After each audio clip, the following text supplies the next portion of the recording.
अब इसके बाद हम इसी तरह की और अभिक्रियाएं देखते हैं जिसमें कि कार्बोक्सिलिक समूह के OH समूह का हाइड्रोक्सिल समूह का निष्कासन होता है। इसमें हम देखें कि जब हम कार्बोक्सिलिक समूह की क्रिया PCl3 से कराएं, PCl5 से कराएं या फिर थायोनिल क्लोराइड SOCl2 से कराएं, तो यहाँ पर सभी स्थितियों में जो कार्बोक्सिलिक समूह का हाइड्रोक्सिल OH समूह है वह क्लोरीन के द्वारा रिप्लेस हो जाता है। इस प्रकार की अभिक्रिया हमने अल्कोहल में भी देखी थी। अल्कोहल में हमें एल्किल हैलाइड प्राप्त होते हैं, जबकि यहाँ पर हमें एसिल हैलाइड प्राप्त होंगे। तो सबसे पहले अभिक्रिया देखते हैं हम यहाँ पर PCl5 से। जब कार्बोक्सिलिक अम्ल की क्रिया RCOOH, जब यहाँ पर हमने लिया है कार्बोक्सिलिक एसिड, इसकी क्रिया जब हम PCl5 से कराते हैं तो यहाँ पर जो हाइड्रोक्सिल OH समूह है उसका यहाँ से निष्कासन हो जाता है और यहाँ पर एक Cl समूह आकर जुड़ जाता है और इस तरह से हमें एसिल क्लोराइड मिलते हैं जिनका सूत्र होता है RCOCl। साथ ही साथ यहाँ पर एक ऑक्सीजन भी निकल रहा है और इसलिए यहाँ पर हमें मिलता है POCl3, ये बाई प्रोडक्ट के रूप में, जिसे हम कहते हैं फास्फोरिल क्लोराइड, और साथ ही साथ बनती है HCl गैस। यहाँ पर हम बता दें कि जो फास्फोरिल क्लोराइड है POCl3 यह द्रवित अवस्था में होता है, जबकि HCl है वह गैसीय अवस्था में मिलती है।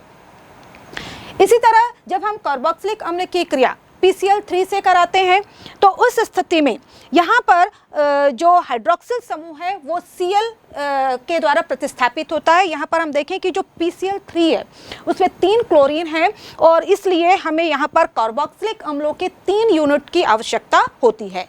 तो जब हम कार्बोक्सिलिक अम्ल के 3 यूनिट को PCl3 से क्रिया कराते हैं तो यहाँ पर तीनों ही कार्बोक्सिलिक अम्लों के हाइड्रोक्सिल समूह क्लोरीन के द्वारा रिप्लेस हो जाते हैं और इस तरह से हमें 3 यूनिट RCOCl यानी कि एसिल क्लोराइड के प्राप्त होते हैं। साथ ही साथ यहाँ पर आप देख रहे हैं कि जो कार्बोक्सिलिक समूह के 3 OH समूह बाहर निकल रहे हैं। इसका मतलब हमारे पास 3 ऑक्सीजन और 3 हाइड्रोजन है। साथ ही साथ PCl3 में से एक फास्फोरस जो है वह निष्कासित हो रहा है। तो यहाँ पर हमें H3PO3 यानी कि फास्फोरस अम्ल प्राप्त हो जाता है और यहाँ पर हम देखें कि जो फास्फोरस अम्ल है वह भी हमें द्रवित अवस्था में प्राप्त होता है। इसके बाद हम ले जो कार्बोक्सिलिक अम्ल की क्रिया जब हम थायोनिल क्लोराइड से कराते हैं तो यहाँ पर भी जो कार्बोक्सिलिक अम्ल का हाइड्रोक्सिल समूह है वो Cl से रिप्लेस हो जाता है और इस तरह से हमें मिलता है एसिल क्लोराइड। साथ ही साथ जो बाई प्रोडक्ट के रूप में हमें मिलते हैं वो है सल्फर डाइऑक्साइड गैस और HCl गैस। इन तीनों ही अभिक्रियाओं के द्वारा हम एसिल क्लोराइड प्राप्त करते हैं, लेकिन इन सब में जो तीसरी अभिक्रिया है जिसमें कि हम कार्बोक्सिलिक अम्ल की क्रिया थायोनिल क्लोराइड से कराते हैं, इस अभिक्रिया को प्राथमिकता दी जाती है क्योंकि आप देख सकते हैं यहाँ पर जो एसिल क्लोराइड है उसके अलावा जो बाई प्रोडक्ट मिल रहे हैं SO2 और HCl गैस, ये दोनों ही गैसीय अवस्था में होते हैं और बड़ी आसानी से ये जो अभिक्रिया मिक्सचर है उसमें से बाहर निकल जाते हैं और हमें प्योर एसिल क्लोराइड प्राप्त होता है। तो इस तरह से बड़ी आसानी के द्वारा हम एसिल क्लोराइड इन अभिक्रिया के द्वारा प्राप्त कर सकते हैं। अब इनमें जो तीनों में सबसे महत्वपूर्ण अभिक्रिया है यानी कि थायोनिल क्लोराइड के साथ अभिक्रिया, इसकी हम मैकेनिज्म देखते हैं, क्रियाविधि समझते हैं। तो यहाँ पर हम लेंगे यहाँ कार्बोक्सिलिक अम्ल और जिसका सूत्र यहाँ पर हम ले रहे हैं मेथनोइक एसिड और यहाँ पर CH3 डबल बॉन्ड OOH। अब यहाँ पर हम जानते हैं कि जो इसकी क्रिया जब SOCl2 से कराते हैं, SOCl2 की जो संरचना है उसमें हम देखें SOCl2 की जो संरचना है उसमें हम देखें कि सल्फर है जो कि एक डबल बॉन्ड के द्वारा ऑक्सीजन से जुड़ा हुआ है तथा 2 क्लोरीन परमाणुओं के द्वारा सिंगल बॉन्ड से जुड़ा हुआ होता है। अब आप समझ सकते हैं कि यहाँ पर सल्फर के जुड़े हुए ऑक्सीजन है जो कि अधिक इलेक्ट्रोनेगेटिव है, साथ ही साथ 2 क्लोरीन परमाणु हैं वो भी अधिक इलेक्ट्रोनेगेटिव हैं, यानी कि यहाँ पर जो सल्फर है वो बहुत ही यहाँ पर इलेक्ट्रॉन की डिफिशियंसी हो जाती है। तो यहाँ पर हम देखें कि जैसे ही ऑक्सीजन जो कि ज़्यादा इलेक्ट्रोनेगेटिव है, ये द्विबंध के पाई इलेक्ट्रॉन जोड़े को अपनी तरफ खींचता है, सल्फर के ऊपर पॉजिटिव चार्ज आ जाता है। और दूसरी ओर हम यहाँ पर देखें जो कार्बोक्सिलिक अम्ल है, तो कार्बोक्सिलिक अम्ल में यहाँ पर जो कार्बन से जुड़ा ऑक्सीजन है वह इलेक्ट्रॉन जोड़े खींच लेता है, जिससे यहाँ पर कार्बन पर पॉजिटिव चार्ज आ जाता है। तो यहाँ पर अब हम देख सकते हैं कि ये जो थायोनिल क्लोराइड है जिसके पास इलेक्ट्रॉन की डिफिशियंसी है, दूसरी ओर यहाँ पर जो कार्बोक्सिलिक समूह है उससे जुड़ा हुआ जो कार्बन से जुड़ा हुआ ऑक्सीजन है, वो ऑक्सीजन जो कि आगे हाइड्रोजन से जुड़ा हुआ है, यानी कि जो हाइड्रोक्सिल समूह वाला जो ऑक्सीजन है और उस पर हमें दिखाई दे रहा है लोन पेयर। तो चूंकि सल्फर को इलेक्ट्रॉनों की आवश्यकता है और इसलिए ये जाकर सीधे ऑक्सीजन से इलेक्ट्रॉन जोड़े लेकर उसके साथ जुड़ जाता है और इस तरह से जो हमें संरचना प्राप्त होगी वो होगी R≡C≡O और साथ ही साथ यहाँ पर ऑक्सीजन से जुड़ा हुआ है H, यहाँ पर ऑक्सीजन से पर पॉजिटिव चार्ज आ जाएगा क्योंकि इसने इलेक्ट्रॉन जोड़े डोनेट किए हैं और उससे जुड़ा हुआ होगा SO और फिर 2 Cl। अब यहाँ पर हम देखें कि जो ऑक्सीजन है उस पर पॉजिटिव चार्ज है और इसलिए अब यह ऑक्सीजन हाइड्रोजन के इलेक्ट्रॉन जोड़े को अपनी ओर खींचेगा और साथ ही साथ यहाँ पर जो हाइड्रोजन है उसे प्रोटॉन के रूप में निष्कासित कर देगा। दूसरी ओर हम देखें कि यहाँ पर जो सल्फर से जुड़ा हुआ ऑक्सीजन है उस पर नेगेटिव चार्ज है, तो ये अपने इलेक्ट्रॉन जोड़े ऑक्सीजन सल्फर के बीच दे देगा, जिससे ऑक्सीजन और सल्फर के बीच यहाँ पर द्विबंध का निर्माण हो जाएगा। और जैसे ही यहाँ पर द्विबंध का निर्माण होगा, क्योंकि यहाँ पर एक क्लोरीन है जो कि बहुत ही अच्छा लिविंग ग्रुप है, ये अपने इलेक्ट्रॉन जोड़े लेकर यहाँ से निष्कासित हो जाएगा। तो यहाँ पर हम देख रहे हैं कि एक Cl- भी यहाँ से निष्कासित हो रहा है, साथ ही साथ यहाँ पर H+ आयन भी निष्कासित हो रहा है।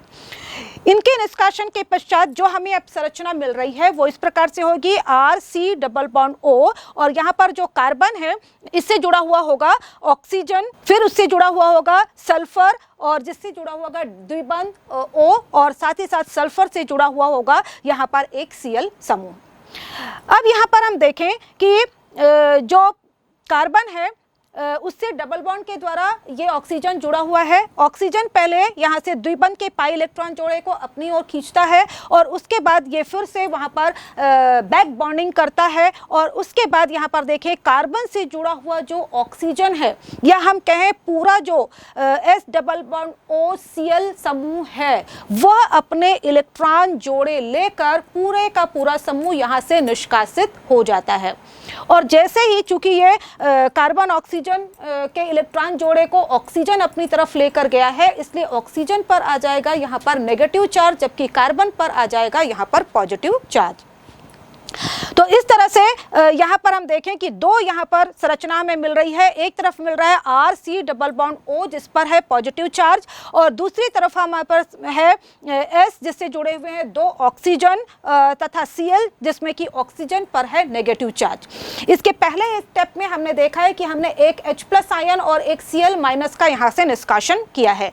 तो यहाँ पर जो Cl- है वो कार्बन प्लस से जाकर जुड़ जाएगा और हमें अपना प्रोडक्ट प्राप्त हो जाएगा RCOCl यानी कि एसिल क्लोराइड। दूसरी ओर आप यहाँ पर देख रहे हैं कि जो ऑक्सीजन है जिस पर नेगेटिव चार्ज है वह अपने इलेक्ट्रॉन जोड़े ऑक्सीजन सल्फर के बीच डोनेट कर देगा और जिससे यहाँ पर द्विबंध हो जाएगा। और जैसे ही यहाँ पर द्विबंध होगा, अब यहाँ पर जो सल्फर से जुड़ा हुआ दूसरा क्लोरीन है वह यहाँ पर Cl- के रूप में निष्कासित हो जाएगा। जैसे ही ये Cl- यहाँ से निष्कासित होगा, यह H+ के साथ मिलकर HCl बना लेगा तथा जो बचा हुआ पार्ट है वो SO2 सल्फर डाइऑक्साइड के रूप में बाहर निकल जाएगा।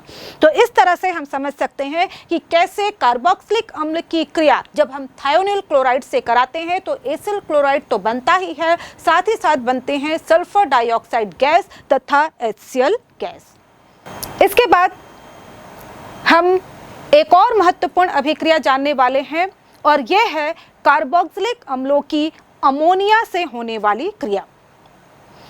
हमने पढ़ा है कि जब हम कार्बोक्सिलिक अम्लों की अमोनिया के साथ क्रिया कराते हैं तो हमें प्राप्त होते हैं एमाइड। हम उदाहरण ले रहे हैं एथेनोइक एसिड का।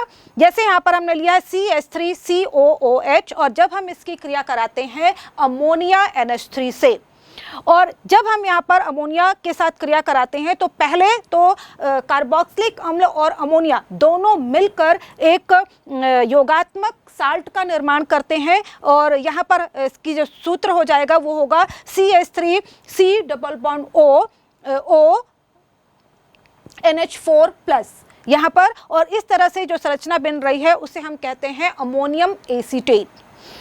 अमोनियम एसीटेट को जैसे ही हम आगे गर्म करते हैं इसमें से जल का एक अणु निष्कासित हो जाता है, और जल के अणु के निष्कासन के पश्चात हमें प्राप्त हो जाता है एसेटामाइड। तो इस तरह से हम कार्बोक्सिलिक अम्लों की अमोनिया के द्वारा क्रिया करके अमाइड प्राप्त कर सकते हैं। इसी तरह से हम एक एरोमेटिक कार्बोक्सिलिक अम्ल का उदाहरण भी ले सकते हैं, जैसे कि यहाँ पर हमने लिया है बेंजोइक एसिड। जब हम बेंजोइक एसिड की क्रिया अमोनिया से कराएंगे तो यहाँ पर भी एक योगात्मक लवण बनेगा जिसे हम कहेंगे अमोनियम बेंजोएट। यहाँ पर आप सूत्र देख रहे हैं C6H5, यहाँ पर एक बेंजीन रिंग है और इससे जुड़ा हुआ है COO-NH4+। ये एक साल्ट है जो कि हीट करने पर बहुत जल्दी ही जल के अणु का निष्कासन कर देता है और हमें फाइनल प्रोडक्ट यहाँ पर मिलेगा बेंजामाइड। तो इस तरह से अमोनिया के साथ क्रिया करके बेंजोइक एसिड की हम बेंजामाइड यानी कि अमाइड प्राप्त कर सकते हैं। आइए अब हम जानते हैं कि इसकी क्रियाविधि किस प्रकार से होती है। यहाँ पर हमने लिया है एथेनोइक एसिड CH3C++OOH। जैसे कि आप जान चुके हैं कि यहाँ पर जो कार्बन है इस पर इलेक्ट्रॉन डिफिशियंसी होती है, इस पर स्लाइटली पॉजिटिव चार्ज होता है क्योंकि इससे जुड़ा हुआ जो ऑक्सीजन है वो अधिक इलेक्ट्रोनेगेटिव है और यह कार्बन ऑक्सीजन के इलेक्ट्रॉन जोड़े को अपनी ओर खींच लेता है, जिससे ऑक्सीजन पर आ जाता है नेगेटिव चार्ज। अब यहाँ पर कार्बन पर है पॉजिटिव चार्ज। जब हम इसकी क्रिया अमोनिया से कराते हैं तो आप जानते हैं अमोनिया में जो नाइट्रोजन है उसके पास होते हैं लोन पेयर, और ये लोन पेयर कार्बन को जिसके पास इलेक्ट्रॉन की डिफिशियंसी है उसे यहाँ पर डोनेट कर देता है और उसके साथ बना लेता है बंध। तो इस तरह से हम देखें जो संरचना मिल रही है वहाँ पर है CH3CO जिसके ऊपर है एक माइनस चार्ज, और साथ ही साथ इससे जुड़ा हुआ है OH और कार्बन से ही जुड़ा हुआ है NH3 समूह। अब यहाँ पर जो NH3 समूह है क्योंकि नाइट्रोजन ने इलेक्ट्रॉन जोड़े दिए हैं इसलिए इस पर नाइट्रोजन पर है पॉजिटिव चार्ज। अब इसे न्यूट्रल करने के लिए ये अपने एक नाइट्रोजन हाइड्रोजन के बीच जो बंध है उसके इलेक्ट्रॉन जोड़े को लेगा और यहाँ से प्रोटॉन को निष्कासित करेगा। लेकिन ये जो प्रोटॉन निष्कासित हो रहा है वह जो हाइड्रोक्सिल समूह के ऑक्सीजन से जुड़ जाएगा क्योंकि ऑक्सीजन के पास होता है इलेक्ट्रॉन जोड़े, और ये इलेक्ट्रॉन जोड़े लेकर उसके साथ जुड़ जाएगा। ऑक्सीजन जैसे ही प्रोटॉन को अपने इलेक्ट्रॉन जोड़ देगा ऑक्सीजन के ऊपर आ जाएगा पॉजिटिव चार्ज, और इस तरह से यह अब कार्बन ऑक्सीजन के बीच जो इलेक्ट्रॉन जोड़े हैं उसे ले लेगा और यहाँ पर जल के रूप में निष्कासित हो जाएगा। और आप देख सकते हैं कि यहाँ पर जो संरचना है हमें प्राप्त हो रही है CH3C। यहाँ पर ऑक्सीजन जुड़ा हुआ है जिस पर है नेगेटिव चार्ज तथा कार्बन से जुड़ा हुआ है एक NH2 समूह। अब यहाँ पर जो ऑक्सीजन है अपने जो इलेक्ट्रॉन जोड़े हैं जिसकी वजह से इसके ऊपर नेगेटिव चार्ज है, ये इलेक्ट्रॉन जोड़े को ऑक्सीजन कार्बन के बीच दे देगा और वहाँ पर द्विबंध का निर्माण हो जाएगा, और इस तरह से हमारा जो अंतिम उत्पाद है वह हो जाएगा एथेनामाइड। तो इस तरह से CH3C++ONH2 या जिसे हम कहेंगे एसेटामाइड ये हमें प्राप्त हो जाएगा। तो इस तरह से देखें बड़ी आसानी से कार्बोक्सिलिक अम्ल की अमोनिया के द्वारा क्रिया के द्वारा हम यहाँ पर एमाइड प्राप्त कर लेते हैं। कार्बोक्सिलिक अम्लों और अमोनिया के द्वारा एमाइड के निर्माण की क्रिया का एक और उदाहरण हम देखने जा रहे हैं, और इसमें हम ले रहे हैं एक डाई कार्बोक्सिलिक एसिड जिसका नाम होता है थैलिक एसिड। थैलिक एसिड की आप संरचना देखें तो यहाँ पर एक बेंजीन रिंग है और इस बेंजीन रिंग में ऑर्थो पोजीशन पर दो कार्बोक्सिलिक समूह जुड़े होते हैं। जब हम इस थैलिक एसिड की क्रिया अमोनिया के साथ कराते हैं तो जैसा कि आप जानते हैं यहाँ पर एक योगात्मक साल्ट बनेगा, और यहाँ पर आप देख रहे हैं कि जो कार्बोक्सिलिक समूह है वहाँ पर अमोनिया NH3 जुड़ जाएगा और इस तरह से यहाँ पर योगात्मक साल्ट बनता है और इस तरह से ये जो संरचना प्राप्त होगी उसे हम कहेंगे अमोनियम थैलेट। अब इस अमोनियम थैलेट को जैसे ही हम गर्म करते हैं, यहाँ पर जल का एक अणु बाहर निकल जाता है और इस तरह से हमें प्राप्त होता है थैलेमाइड।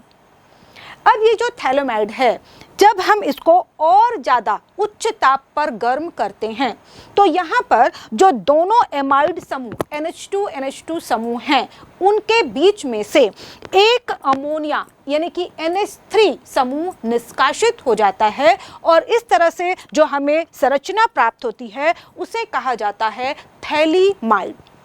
यानी कि यहाँ पर आप जो संरचना देख रहे हैं उसमें बेंजीन रिंग है जिसमें कि आर्थो पोजीशन पर CO समूह है और साथ ही साथ ये जो दो CO समूह हैं ये कार्बन आगे NH समूह के द्वारा आपस में नाइट्रोजन के द्वारा आपस में जुड़े हुए हैं। तो इस तरह से जो संरचना प्राप्त होती है वह है थैलीमाइड और इस कंपाउंड का उपयोग हम एमाइन के निर्माण में करते हैं और इस कंपाउंड के द्वारा जो एमाइन प्रिपरेशन की क्रिया होती है वो बहुत ही महत्वपूर्ण अभिक्रिया होती है जिसे हम कहते हैं गैब्रियल थैलीमाइड सिंथेसिस, जिस का अध्ययन हम अगले चैप्टर में करेंगे। तो इस तरह से हम देखें कि कार्बोक्सिलिक अम्लों और अमोनिया की क्रिया के द्वारा हम भिन्न भिन्न प्रकार के एमाइड प्राप्त कर सकते हैं। अब इसके बाद हम कार्बोक्सिलिक अम्लों की उन अभिक्रियाओं को जानेंगे जिसमें कि पूरा कार्बोक्सिलिक समूह यानी कि C डबल बॉन्ड OOH भाग लेता है और इन अभिक्रियाओं में सबसे पहले हम देखेंगे रिडक्शन, कार्बोक्सिलिक समूह यौगिकों का अपचयन। हमने जाना है कि जब हम अल्कोहलों का ऑक्सीकरण करते हैं किसी उच्च ऑक्सीकारक के द्वारा, जैसे कि पोटेशियम परमैंगनेट हो या पोटेशियम डाइक्रोमेट हो या फिर हम जोन्स रीजेंट लें, इनके द्वारा जब हम इनका कंप्लीट ऑक्सीकरण करते हैं तो हमें कार्बोक्सिलिक एसिड प्राप्त होते हैं। इसका मतलब यह है कि यदि हम कार्बोक्सिलिक एसिड का कंप्लीट रिडक्शन करें तो हमें अल्कोहल प्राप्त होंगे। बिल्कुल सही। जैसे कि हम यहाँ पर देख रहे हैं किसी भी कार्बोक्सिलिक एसिड का जब हम कंप्लीट रिडक्शन करते हैं और इसके लिए हमें भिन्न भिन्न प्रकार के जो रिड्यूसिंग एजेंट हैं उनका उपयोग कर सकते हैं, जैसे कि लिथियम एल्यूमिनियम हाइड्राइड ले सकते हैं या फिर हम यहाँ पर डाइबोरेन B2H6 का भी उपयोग कर सकते हैं और साथ ही साथ यहाँ पर हम करते हैं अंत में प्रोटोनेशन। तो जब हम कार्बोक्सिलिक अम्लों का रिडक्शन करते हैं, कंप्लीट रिडक्शन करते हैं तो हमें प्राप्त होते हैं प्राथमिक अल्कोहल, जैसे कि यहाँ पर हमने लिया है RC डबल बॉन्ड OH और जब हम इसका रिडक्शन करेंगे तो हमें यहाँ पर प्राप्त हो जाएगा प्राइमरी अल्कोहल RCH2OH। तो इस तरह से कार्बोक्सिलिक अम्लों के कंप्लीट रिडक्शन के द्वारा हम अल्कोहल प्राप्त कर सकते हैं। और आइए आप जानते हैं कि इस रिडक्शन अभिक्रिया की जो क्रिया विधि है, मैकेनिज्म है, वो किस प्रकार से होती है। सबसे पहले हम यहाँ पर ले रहे हैं कार्बोक्सिलिक एसिड जिसकी संरचना आप भली भांति जान चुके हैं। यहाँ पर है RC डबल बॉन्ड OOH और साथ ही साथ यहाँ पर हम जानते हैं कि ऑक्सीजन ज़्यादा इलेक्ट्रोनेगेटिव है, इसलिए वो कार्बन ऑक्सीजन के बीच का जो पाई इलेक्ट्रॉन जोड़ा है उसे ले लेता है जिससे उसके ऊपर माइनस चार्ज आ जाता है। अब यहाँ पर जो माइनस चार्ज है तो यहाँ पर हम ले रहे हैं रिड्यूसिंग एजेंट। रिड्यूसिंग एजेंट के तौर पर यहाँ पर हमने लिया है लिथियम एल्यूमिनियम हाइड्राइड। अब जानते हैं कि जो लिथियम एल्यूमिनियम हाइड्राइड है उसमें लिथियम और एल्यूमिनियम दोनों ही मेटल हैं यानी कि इलेक्ट्रोपॉजिटिव हैं। इसका मतलब ये हुआ कि इनसे जुड़ा हुआ जो हाइड्रोजन है वो नेगेटिव होगा यानी कि H- होगा। अब ये जो H- है हम जानते हैं कि जो जब इसकी यहाँ पर हम क्रिया कार्बोक्सिलिक एसिड से कराएंगे तो चूंकि यहाँ पर कार्बन पर पॉजिटिव चार्ज है इसलिए ये जो हाइड्राइड आयन है वो सीधे जाकर कार्बन से जुड़ जाएगा और इस तरह से जो हमें संरचना प्राप्त होगी वो होगी CH3CO जिस पर ऑक्सीजन के ऊपर जिस पर एक नेगेटिव चार्ज है, साथ ही साथ कार्बन से जुड़ा हुआ होगा एक H और एक हाइड्रोक्सिल समूह यानी कि OH। अब यहाँ पर हम जानते हैं कि जो ऑक्सीजन है उस पर नेगेटिव चार्ज है, तो इसके आगे हम लेंगे प्रोटोनेशन। यहाँ पर हम करेंगे प्रोटोनेशन, और प्रोटोनेशन से हमें जो हाइड्रोजन यहाँ पर होगा H+ आयन होगा, वो इस नेगेटिव चार्ज ऑक्सीजन से जाकर जुड़ जाएगा। और इस तरह से जो हमें नई संरचना मिलेगी उसमें होगा CH3COH, साथ ही साथ इसमें जुड़ा हुआ है होगा एक हाइड्रोजन तथा एक और OH समूह। यानी कि ये स्थिति है जिसमें कि एक ही कार्बन से दो दो हाइड्रोक्सिल समूह जुड़े हुए हैं, जो कि बिल्कुल अस्थायी होती है। तो इस स्थिति में दोनों ही हाइड्रोक्सिल समूह के बीच में से जल का एक अणु यहाँ से निष्कासित हो जाएगा, और जैसे ही जल का एक अणु यहाँ से निष्कासित हो जाएगा और यहाँ पर और हमें प्राप्त हो जाएगा R, जो संरचना प्राप्त होगी वो होगी CH3CH। और चूंकि यहाँ से ऑक्सीजन निकल गया है इसलिए कार्बन पर हो जाएगा अब पॉजिटिव चार्ज, साथ ही साथ यहाँ पर द्विबंध के द्वारा जुड़ा होगा एक ऑक्सीजन। अब इस स्थिति में यहाँ पर फिर से चूंकि यहाँ पर कार्बन पर पॉजिटिव चार्ज है और इसीलिए फिर से जो हाइड्राइड आयन, जो कि हमें हमारा reducing agent lithium aluminium hydride जो प्रोवाइड करेगा, फिर से यहाँ पर एक हाइड्राइड आयन आएगा और वह कार्बन से जुड़ जाएगा, और इस तरह से हमें संरचना मिलेगी CH3CH2। क्योंकि अभी कार्बन से दो हाइड्रोजन जुड़ चुके हैं तो संरचना हो जाएगी CH3CH2 और साथ में होगा O-। ऑक्सीजन पर अभी भी नेगेटिव चार्ज है, इसलिए अब यहाँ पर हमें करना होगा प्रोटोनेशन। जैसे ही यहाँ पर H+ आएगा और यह ऑक्सीजन के साथ जुड़ जाएगा, और वैसे ही हमें हमारा जो फाइनल प्रोडक्ट है वह मिल जाएगा CH3CH2OH, यानी कि प्राइमरी अल्कोहल। तो इस तरह से बहुत ही सरल विधि के द्वारा हम कार्बोक्सिलिक अम्लों के कंप्लीट रिडक्शन के द्वारा प्राइमरी अल्कोहल प्राप्त कर सकते हैं। इसके बाद दूसरी अभिक्रिया है जिसमें कि पूरा कार्बोक्सिलिक समूह भाग लेता है, वो है डीकार्बोक्सिलेशन, या जिसे हम कहें विकार्बोक्सिलीकरण। जैसे कि नाम से स्पष्ट है, यहाँ पर हम देखें कि जो विकार्बोक्सिलेशन है उसमें जो कार्बोक्सिलिक समूह है इसमें से एक कार्बन डाइऑक्साइड के रूप में बाहर निष्कासित हो जाता है, इसीलिए इस अभिक्रिया को डीकार्बोक्सिलेशन कहा जाता है। ये जो डीकार्बोक्सिलेशन की क्रिया है उसे हम दो तरीके से कर सकते हैं। एक तो है कार्बोक्सिलिक अम्लों की सोडा लाइम से क्रिया के द्वारा, और दूसरी है कार्बोक्सिलिक अम्लों के सोडियम सॉल्ट की जब हम कोल्बे के द्वारा वैद्युत अपघटन करते हैं। तो दोनों ही विधि से हमें यहाँ पर एल्केन प्राप्त होते हैं, हाइड्रोकार्बन प्राप्त होते हैं। सबसे पहले हम देख रहे हैं जो विकार्बोक्सिलेशन की क्रिया है वो है सोडा लाइम की क्रिया के द्वारा। जब हम कार्बोक्सिलिक अम्लों के सोडियम लवण को, जैसे कि हमने यहाँ पर लिया है CH3COONA, अब जो कार्बोक्सिलिक अम्ल का सोडियम लवण है इसे प्राप्त करने के लिए हम कार्बोक्सिलिक अम्ल की क्रिया क्षार के साथ, जैसे कि सोडियम हाइड्रोक्साइड के साथ कराते हैं, तो यहाँ से जल का एक अणु बाहर निकलेगा और हमें प्राप्त हो जाता है लवण CH3COONA, जिसे हम कार्बोक्सिलिक अम्ल का सोडियम सॉल्ट कहेंगे।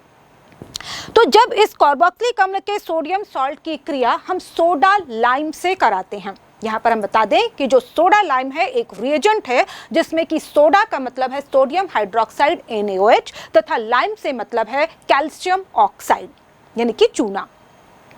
तो इस मिश्रण के द्वारा जब हम कार्बोक्सिलिक अम्ल के सोडियम साल्ट की क्रिया कराते हैं तो यहाँ पर हमें जो आप देख रहे हैं कि जो कार्बोक्सिलिक अम्ल है या उसका जो सोडियम साल्ट है उससे जुड़ा हुआ जो COONA समूह है, साथ ही साथ यहाँ पर जो सोडियम हाइड्रोक्साइड का NaO समूह है, ये मिलकर यहाँ पर सोडियम कार्बोनेट यानी कि Na2CO3 के रूप में बाहर निकल जाते हैं, और इस तरह से यहाँ पर अब जो सोडियम हाइड्रोक्साइड का हाइड्रोजन बचा है वह सीधे जाकर जुड़ जाता है एल्किल समूह से, और इस तरह से हमें यहाँ पर मिलेगा RH। यदि हमने यहाँ पर एथेनोइक एसिड का सोडियम साल्ट लिया है तो हमें मिलेगा मेथेन CH4।